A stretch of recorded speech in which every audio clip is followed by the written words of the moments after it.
총선이 끝나자마자 여기저기서 가격을 올렸다는 소식이 들려오고 있습니다. 근데 이게 단순하게 물가가 오르는 걸로 끝나는 게 아니라 훨씬 더 무서운 문제가 도사리고 있기 때문에 오늘은 그걸 좀 살펴볼까 합니다. 자, 물가가 오른다. 이 얘기는 돈의 가치가 떨어진다는 거죠. 특히 우리나라 물가가 오르게 되면 원화 가치가 상대적으로 떨어지기 때문에 환율이 치솟아 오르게 됩니다.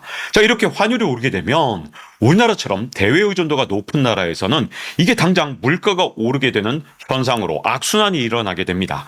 이렇게 악순환이 계속되면서 물가가 환율을 치솟아 오르게 하고 환율이 다시 물가를 오르게 하면 점점 더 올라가겠죠. 그러면 이게 나중에는 금리에 영향을 미치게 됩니다. 물론 한국은행은 기준금리를 맹간해서는 절대 낮추지 않겠지만 시장금리가 치솟아 오르게 됩니다. 그러면 한국은행은 더 큰 문제입니다. 왜?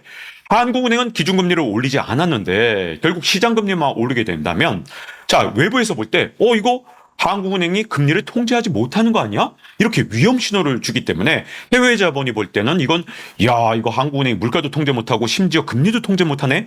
이런 의심의 눈초리를 가져올 수 있기 때문에 더욱더 위험한 현상을 만들 수 있게 되는 겁니다. 자, 근데 이게 어디서부터 시작되느냐? 자, 먼저 현상부터 보겠습니다. 최근에 총선 지나니까 곳곳에서 기사가 나옵니다.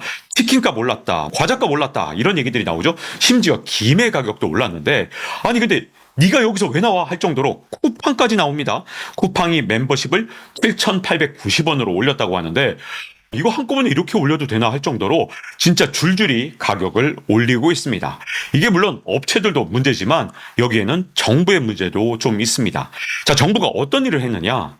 자, 이렇게 총선 직전에 자꾸만 식품업계를 소환해서 원재료 값 내린 만큼 제품 가격도 내려라 이렇게 요구를 하는데 업계에선 뭐가 원재료 가격이 올랐냐, 식품업계에선 원재료 가격이 오히려 올랐다 이러니까 총선 염두에 둔 보여주기식 단돌이냐 이렇게 반발을 한 거죠. 근데 문제점은 사진 두 개를 제가 갖고 왔는데 이게 전혀 다른 겁니다. 먼저 2월 달에 먼저 간담회를 하고 3월 달에 간담회를 했는데 제목만 조금 바꿨어요. 그러니까 정부에서 얼마나 급했으면 이걸 한 달 차이로 두 번이나 식품업계 불러다가 너 가격 올리기만 해 이렇게 경고를 한 거죠. 그러니까 이게 총선용이 아니냐 이런 비판이 나왔었던 겁니다. 자, 그러다 보니까 정부 덕에 다른 나라보다는 한 발 늦게 물가 상승의 도미노가 시작된 건데 과연 이게 끝일까요? 끝이면 정말 좋겠지만 저는 도미노의 첫 번째 단추를 넘겼을 뿐이다 이렇게 보고 있는데요. 그 이유가 이렇게 물건값이 오르게 되면 그 다음에 서비스 가격 오르고 그러면 근로자들이 가만히 있을 수 없잖아요. 노동자가 임금 올려달라 이렇게 요구를 하겠죠. 그러면 다시 제품 가격 오르고 서비스 가격 오르고 이렇게 악순환이 시작되면서 도미노처럼 계속해서 물가가 치솟아 오르는 그런 악순환의 고리를 처음 열었을 뿐이다 이렇게 저는 생각을 합니다. 자, 근데 그럼 정부가 물가를 잡을 기회가 없었던 거냐? 저는 물가를 잡을 절호의 기회는 정말 많았다고 생각을 합니다. 2022년 하반기부터 23년 하반기까지 정말 물가 잡으려면 기회는 얼마든지 있었습니다. 그런데 우리나라 정부의 인식은 어땠느냐? 이걸 보여주는 보도자료가 있는데요. 자, 23년 하반기 추석 명절 직전에 이런 보도자료가 나옵니다. 성수품 수급 안정에 최선을 기하겠다. 이런 자료인데 여기 내용을 읽어보면 올해 추석 물가는 전년도보다 낮다. 이렇게 안이한 태도가 보여집니다. 자, 우리가 지난해 왜 물가를 잡았다고 착각을 했느냐? 여기에는 기저효과라는 아주 단순한 논리가 숨어 있습니다. 정확하게는 역기저효과인데 자, 우리가 물가가 가장 높았을 때가 언제냐? 바로 22년 7월 달이죠. 이때 파란 헤드라인 물가를 보면 6%대였습니다. 더군다나 생활 물가는 8%에 육박을 했기 때문에 진짜 물가가 높았던 거죠. 근데 이게 물가가 점점 하락을 하면서 좀 안정이 됐죠. 그런데 이게 전년 대비라는 게 진짜 함정입니다. 7월 달에 물가 지표를 보면 그래프만 보면 뭔가 떨어진 것처럼 보여요. 근데 이게 떨어진 게 아니거든요. 이게 2022년 7월 달에 물가가 워낙 높았기 때문에 전년 대비로 하면 물가가 전년보다는 덜 올랐겠죠. 그러니까 이게 덜 오는 것처럼 착시 현상이 일어났지만 사실은 이미 22년 7월 달에 엄청나게 물가가 오른 상태에서 더 올랐기 때문에 여전히 물가 상승은 계속되고 있었던 겁니다. 더군다나 더 큰 문제는 9월 달 되면서 물가가 크게 올랐습니다. 그 이유는 뭐냐? 22년 하반기로 가면서 물가가 점점 내려왔기 때문에 23년 하반기로 들어서면서 전년 대비로는 물가가 다시 튀어오르는 모습을 보였습니다. 근데 그때 당시에 금융당국이나 정부의 태도는 어땠느냐 하면 물가 잡았는데 지금 일시적으로 다시 튀어오른 거야. 좀 있으면 다시 안정된다니까? 이런 태도를 보이면서 이렇게 시간 낭비를 하면서 물가를 잡을 수 있는 골든타임을 놓친 거죠.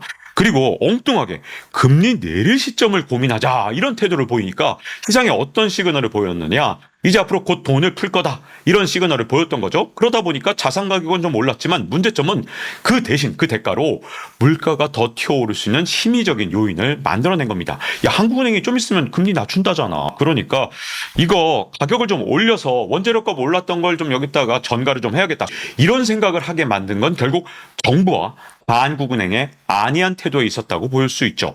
자, 근데 금융의 역사를 아주 조금만 공부했어도 이건 알 수 있었던 일입니다. 사실 물가라는 건요, 잔불까지 정리하지 않으면 반드시 살아나는 특성이 있습니다. 제가 이제 사회부 기자일 때 산불 현장에 가보면 소방관들이 가장 열심히 더 치밀하게 일할 때가 언제냐? 잔불을 끌 때입니다. 제가 그래서 물어봤어요. 왜 이렇게 열심히 일하시냐? 불 다 껐잖아요. 이렇게 질문을 하면 소방관 분들은요, 이렇게 말씀하십니다. 이게 진짜 무서운 게 잔불 하나만 남아있어도 다시 엄청난 산불을 일으킬 수 있기 때문에 그 잔불까지 다 꺼야 산불을 진화한 겁니다. 이렇게 말씀하셨거든요. 근데 이렇게 소방관들은 다 알고 있는 진리를 우리의 정부나 한국은행 관계자는 잘 몰랐다. 아니면 알고도 무시했다. 이렇게 저는 볼 수밖에 없는데요. 왜냐하면 금융의 역사에도 이게 잘 나와 있습니다. 우리가 인플레이션, 스태그플레이션 하면 기억나는 게 바로 1970년대 미국이죠. 그때 인플레이션이 어떻게 왔느냐? 첫 번째 인플레이션이 7%대로 왔습니다. 근데 이게 물가가 3%대까지 낮아지니까 이제 좀 안이하게 생각하고 돈을 풀었습니다. 그랬더니 물가가 그 다음엔 12%까지 올랐죠. 이걸 또 한 번 더 실수를 반복하는데 5%라고 물가 잡았다고 생각을 했다가 다시 돈을 푸니까 이번에는 무려 15%라는 어마어마한 물가 상승률을 기록했습니다. 금융의 역사를 안다면 그러니까 물가를 다 잡았다고 축제를 벌릴 게 아니라 잔불까지 완벽하게 껐어야 진짜 물가를 잡은 건데 한국은행이나 우리나라 정부는 이걸 무시하고 간과했던 거죠. 자, 최근에 보니까 좀 오해가 있더라고요. 댓글을 보니까. 그래서 좀 바로잡고 가려고 하는데 제가 이렇게 물가나 환율 그리고 금리를 걱정하니까 지금 기준금리를 올리자는 얘기냐? 이렇게 저한테 묻는 분들이 댓글로 있더라고요. 아닙니다. 저도 지금 기회 놓쳤기 때문에 지금은 올리기가 정말 어렵다고 생각합니다. 지금 금리 올렸다가는 정말 심각한 문제를 만들 수도 있죠. 그래서 진작에 올렸어야 된다. 이런 주장을 제가 2022년부터 KBS에 있을 때 그때도 정말 힘들 때인데 저도 방송을 마음 놓고 하기가 힘들 때 그때 23년까지도 제가 계속 경고를 했던 이유가 뭐냐? 금리를 제때 올리지 않으면 나중에 훨씬 더 큰 화를 불러오기 때문입니다. 자, 그러면 또 이런 지적을 하시더라고요. 야, 금리를 과거에 미국만큼 올려왔으면 더 어려워졌을 거 아니냐. 우리나라 신용경색도 있고 여러 가지 문제점이 많았는데 그때 올렸으면 경제가 그때 망했을 것이다. 이렇게 비판하시는 분들이 있습니다. 네, 일부는 맞습니다. 근데 문제는요. 그때 올려두지 않았기 때문에 앞으로 올 폭풍이 훨씬 더 크다는 게 문제입니다. 자, 이게 문제점은 위험한 3단 콤보가 시작됐다는 거죠. 아까 말씀드린 대로 물가가 오르게 되면 앞으로 우리나라에서 돈의 가치가 떨어져서 환율이 오르게 되고 이 악순환을 계속해서 주고받게 되면 결국은 금리를 더 올려야 하거나 아니면 한국은행이 올리지 않더라도 시장금리가 알아서 자동으로 올라가는 그런 현상이 일어나게 됩니다. 자, 이렇게 물가와 환율의 악순환이 계속돼서 다 같이 올라가게 되면 결국은 한국은행이 기준금리를 올려야 하는 상황이 올 수도 있습니다. 자, 근데 더 큰 문제는요. 한국은행은 진짜 웬만해서는 기준금리를 올리지 않으려고 할 겁니다. 저도 기준금리를 지금 올렸다가는 어떤 문제가 생길지 진짜 걱정이 될 정도니까 쉽게 올리지 못할 게 분명하죠. 근데 그렇다고 해서 시장금리가 안 오르느냐? 그건 아니거든요. 한국은행이 기준금리를 올리지 않았는데 시장금리가 오르는 현상, 이게 훨씬 더 무섭습니다. 그러면 해외 투자자들이 볼 때 한국은행이 한국의 금융시장을 완전히 통제하지 못하는구나. 이렇게 한국 정부나 한국은행의 역량을 의심하게 되면 결국은 해외 자본이 더 빨리 이탈하게 되는 겁니다. 자, 근데 한국은행은 이 문제를 스스로 알고 있었어요. 왜냐하면 이창용 한국은행 총재가 다름 아닌 2022년에 했던 말입니다. 한국은행은 정부의 독립적이지만 연준으로부터는 아니다라고 본인 스스로 자신의 입으로 말을 했단 말입니다. 자, 그러니까 연준하고 정책을 완전히 따로 갈 수는 없다. 엇박자를 가서는 안 된다. 이걸 이창용 총재 본인도 알고 있었다는 얘기죠. 그런데 한국은행 금통위가 어떤 일을 했느냐? 역대 최악의 기준금리 차를 만들었다는 겁니다. 자, 한국은행 금통위는 3.5%, 연준의 FOMC는 5.5%, 심지어 유럽중앙은행도 4.5%인데 아니 우리나라만 왜 도대체 무슨 자신감으로 3.5%를 유지했느냐 이런 문제가 있는 거죠. 자, 유럽의 경제가 우리나라보다 좋다고 말하기 힘듭니다. 독일조차 유럽의 병자가 다시 됐다고 할 정도로 지금 심각합니다. 그런데 유럽중앙은행은 한국보다 1%포인트나 더 올렸거든요. 유럽이 바보라서 그런 게 아니에요. 유럽 경제는 진짜 나쁘지만 이렇게 금리를 미리 올려두지 않으면 나중에 금리를 내릴 여력이 없다는 걸 잘 알기 때문에 미리 금리를 올려놓은 겁니다. 근데 한국은행은 심지어 이창용 총재가 말로 했잖아요. 한국은행은 연준으로부터 독립돼 있지 않다. 이렇게 말해놓고 연준하고 완전히 엇박자 독립된 정책을 했습니다. 한국은행이 유럽중앙은행보다 더 강력한 은행이 아니잖아요. 우리 원화가 유로보다 더 강력한 통화가 아니잖아요. 자, 그런데 한국은행이 저렇게 나홀로 엇박자 정책을 가져가는 바람에 지금 현재 굉장히 어려운 상황이 되고 만 거거든요. 자, 금리를 제때 안 올린 탓에 결국 우리나라는 어떻게 됐느냐? 해외 자본의 카지노로 전락을 했다. 이렇게 보여집니다. 자, 지금 우리나라 외환시장만큼 돈 벌기 쉬운 시장이 없습니다. 진짜 쉬운 시장이에요. 여러분들이 카지노에 갔는데 딜러가 여러분들한테 패를 보여주면서 포커를 친다. 그럼 여러분들은 100% 돈을 따겠죠? 근데 이런 말도 안 되는 카지노가 지금 한국 외환시장에서 열렸습니다. 왜냐하면 우리나라 한국의 중앙은행이 그리고 한국 정부가 패를 보여주면서 포커를 치는 짓을 하고 있는데요. 자, 어떤 일을 하고 있느냐? 바로 이번 1분기에 일어난 일이죠. 원래 외환시장이라는 게 변동성이 좀 큰 시장인데 이때 보세요. 정말 고원같이 이렇게 쫙 평탄한 게 만들어졌죠. 이때 어떤 일이 있었던 거냐. 우리나라 금융당국이 환율이 1350원이 올라가지 않도록 계속해서 눌러왔던 겁니다. 그러니까 패를 보여준 거죠. 1350원이 되면 우리 중앙은행은 계속해서 돈을 풀 거다. 외환시장에 개입을 할 것이라는 신호를 준 겁니다. 그러니까 해외 자본으로 볼 때는 정말 쉬운 돈벌이가 된 거죠. 1350원 가까이 가면 매도를 치고 그 다음에 좀 내려오면 매수를 치고 이렇게 해서 반복적으로 끊임없이 돈을 벌게 된 겁니다. 그러다가 여기에 만족하지 않고 좀 더 많은 돈을 벌려는 해외 자본이 여기서 환율을 뚝 끌어내렸습니다. 자, 이럴 때 달러를 샀을 겁니다. 그런 다음에 환율이 쭉 올라가도록 방치하고 그 다음에 이때 보나마나 달러를 팔았겠죠. 그럼 어떻게 되느냐? 이 과정에서 해외 자본은 엄청난 돈을 벌었을 겁니다. 그러니까 외국 자본은 지금 패를 보면서 포커를 치고 있는 거나 다름이 없고요. 자, 이번에 1,400원 쉽게 허용할 수 없는 진짜 마지노선 중에 마지노선이 될 수밖에 없죠. 왜냐하면 13으로 시작하는 거랑 14로 시작하는 건 완전히 다르기 때문입니다. 그러면 해외 자본은 또 손쉬운 돈벌이를 할 수 있겠죠. 1,400원을 방어하려는 외환당국을 놓고 이걸 1,400원을 자꾸만 깨려는 시도하는 과정에서 돈을 엄청나게 벌 수 있는 기회가 많습니다. 왜냐하면 이 외환시장에서는 자본의 몇 배, 몇십 배를 투자할 수 있는 방법들이 정말 많거든요. 그러니까 손쉽게 진짜 2배 장사는 아주 쉽게 할 수 있는 그런 상황에 처한 겁니다. 자, 이제 또 보나마나 1,400원에서 공방을 하다가 우리나라 외환당국이 외환보유액을 소진하면 그때 또 지수대를 자꾸만 올리겠죠. 1,450원, 1,500원 뭐 이렇게 할 때마다 우리나라 외환당국은 계속 패를 보여주면서 우리나라의 외환보유액을 낭비할 가능성이 큽니다. 언제까지? 이렇게 금리차가 해소되기 전까지. 그러면 우리가 금리를 끌어올릴 수 없다면 결국은 미국 제발 금리 낮춰주세요. 이거밖에 기도할 수밖에 없잖아요. 그러면 우리는 미국만 바라보는 그런 처지가 된 건데 이건 진작에 막을 수 있었는데 이걸 금리를 제때 끌어올리지 않아서 생긴 딜레마인 겁니다. 자, 이제 저도 금리를 끌어올릴 수 없다 이렇게 생각한다고 말씀드렸죠. 그 이유가 뭐냐? 자, 우리나라 성장률에 문제가 있습니다. 이게 우리나라 성장률인데 우리가 2020년에는 코로나 때문에 성장률이 굉장히 낮았지만 기저효과 때문에 4.3%로 다시 높아졌습니다. 그런데 2022년 가면서 성장률이 떨어지기 시작했고요. 23년에는 1.4%까지 떨어졌습니다. 자, 대한민국 성장률. 자, 24년에도 결코 성장률이 그렇게 쉽게 높아지지 않을 거라고 보여집니다. 자, 근데 이러다 보니까 이제부터 걱정입니다. 자, 우리나라 미국의 금리 차가 이렇게 계속 높게 유지되는 상황에서 환율 방어를 하자니까 외환 보유액이 걱정될 수밖에 없죠. 이렇게 마지노선을 두고 환율 방어를 하는 것보단 공격을 하는 게 최선의 방어가 되는 경우가 정말 많습니다. 그래서 환율 방어할 때 어떻게 하느냐?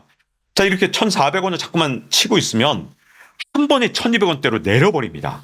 그러면 환율 상승에 베팅했던 헤지 펀드가 전부 다 정말 돈을 잃게 만들어버리면 그러면 손 떼거든요. 한국은행 건드렸다가 엄청난 손해봤네? 그럼 다시 한국은행의 심기를 건드려서 안 되겠다. 이렇게 한국은행을 무서워하게 만들어야 되는데 이런 방식으로 환율 방어를 하려면 우리가 자금이 풍부해야 됩니다. 달러가 아주 많으면 이 방법을 써도 문제가 없어요. 왜냐하면 우리가 이 방법을 한 번, 두 번, 세 번, 아니 한 10번 해도 걱정이 없을 만큼 엄청난 외환 보유액을 쌓아놨다.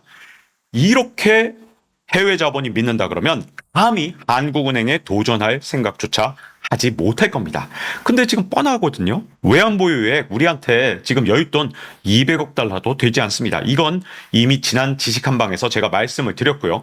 자, 근데 지금처럼 돈이 풍부하지 않을 때는 결국은 찔끔찔끔 방어하는 수밖에 없는데 1350원에서 이렇게 막 방어하다가 1400원으로 물러나고 다시 또 1,450원으로 물러나고 이 과정에서 외환 보유액을 자꾸만 소진하게 되면 언젠가는 한꺼번에 환율이 튈 수 있기 때문에 방어에 실패한 순간 위기가 올 수 있습니다. 그러니까 마음 놓고 방어를 하기도 쉽지 않아요. 찔끔찔끔 방어하는 것도 위험하기는 마찬가지입니다. 근데 그렇다고 해서 환율 방어를 포기하자니 이번에는 물가가 걱정이죠. 그렇게 해서 물가가 튀면 다시 환율이 오르는 그런 상황. 이 악순환의 고리에 빠질 수가 있기 때문에 이러지도 못하고 저러지도 못하는 딜레마에 빠진 겁니다. 자, 그러면 우리나라 경제 성장률이 떨어질 때 금융정책밖에 쓸 수가 없냐? 아닙니다. 재정정책도 쓸 수가 있죠. 근데 우리나라는 지금 역대급 재정적자로 재정정책마저 마비가 됐습니다. 자, 이런 이유가 뭐냐? 우리가 건전재정을 쓴다 그러면서 지난해에 재정 지출을 상당히 억제를 했죠. 그럼 어떻게 되느냐? 성장률이 더 떨어집니다.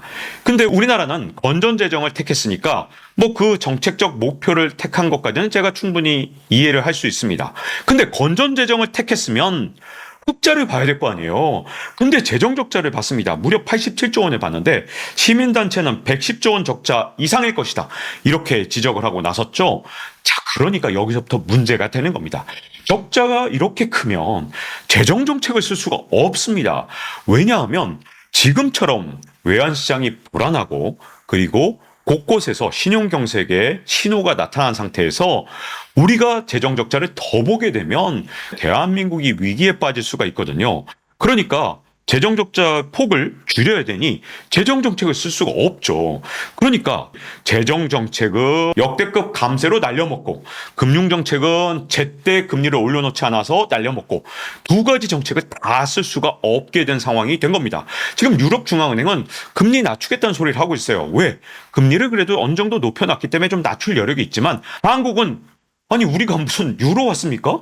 원화는 우리 국내에서 쓰는 통화잖아요. 근데 원화를 쓰면서 우리가 유럽 중앙은행보다도 낮은 금리를 해놨기 때문에 금리를 낮출 수 있는 방법이 없는 겁니다. 그래서 정책적 수단이 없는 상황에서 경제 성장률이 떨어지면 이제부터 심각한 문제가 올 수 있는 거죠.